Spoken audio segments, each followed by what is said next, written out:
Democratic Republic of Congo has rejected a call from the UN human rights chief to launch an investigation into the deadly violence in the country's Kasai region. The UN High Commissioner for Human Rights has threatened to go ahead with an international probe if the DRC government doesn't comply. Our UN correspondent Liling Tan reports from New York. That June 8th deadline has come and gone, and still no word from the DRC. But that should not come as much of a surprise. The DRC government had already rebuffed the UN Human Rights Agency's calls for that joint investigation.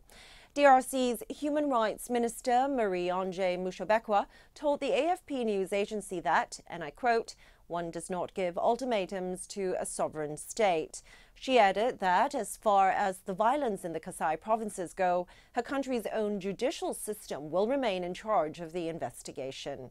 The minister was responding to UN Human Rights Chief Zeid Ra'ad Al Hussein, who warned on Tuesday that unless he received an appropriate response within 2 days from the DRC government about the joint investigation, he would insist on launching an international probe.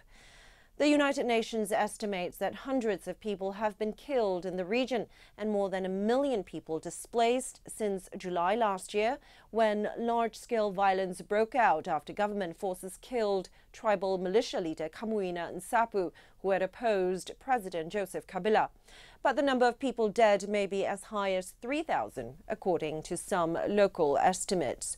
The UN Human Rights Chief also warned that the deteriorating situation has spilled beyond the region and across the border into Angola.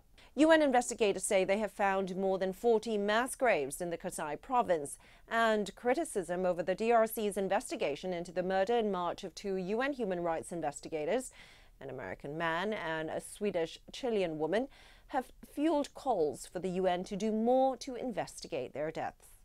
Liling Tan, CGTN, New York.